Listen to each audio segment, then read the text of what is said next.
hospital bed, a room filled with flowers.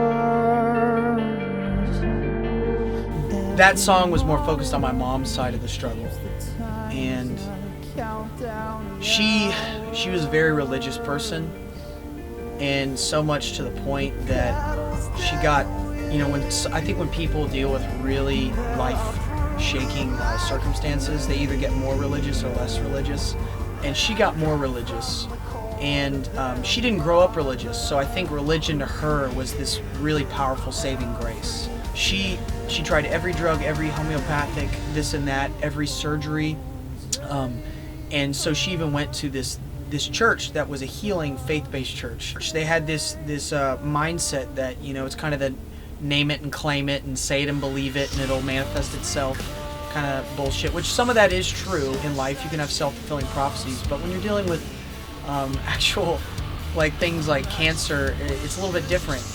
But the weird thing was, when she joined that church, her cancer spontaneously went away, and she did tests and she was clean for about a year or 2 years, and everybody was claiming it was a miracle. And the whole time I was kind of sitting there as the skeptic, but I wanted to support my mom because I was happy that it happened. I was happy she was alive, but something didn't smell right to me. And so she got it again, it came back, and so in her mind, she was healed the first time, and she didn't understand. It didn't fit into her paradigm with how this was all playing out.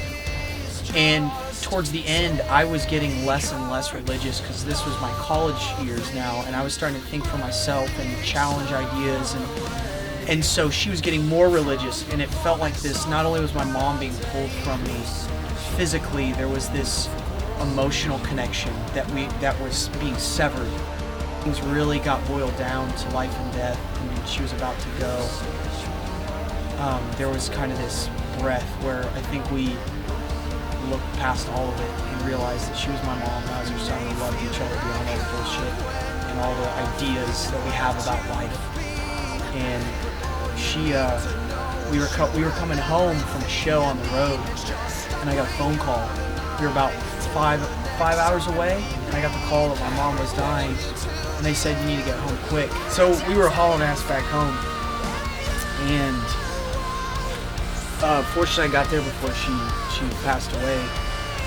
But the hospice workers were telling me that there's no reason she should really be around. She was just barely hanging by a thread, and her heart rate was increasing and increasing. They could tell she was anxious. She couldn't communicate at this point, but they could tell by her body language that she was getting really anxious. And so right when I got there, and I whispered into her ear, her final chick had come home to the hen, and they said that, I noticed immediately, and they also told me that her heart rate immediately went down, and we just all sat there and held her hands and her feet, and she passed on. But that song was, there's an outro of it, and that's what that music is exactly what I felt when it was happening. And it was, I don't know, it's just a very incredible, horrible, but also awesome experience. It's a weird thing about death. It can be many things at once.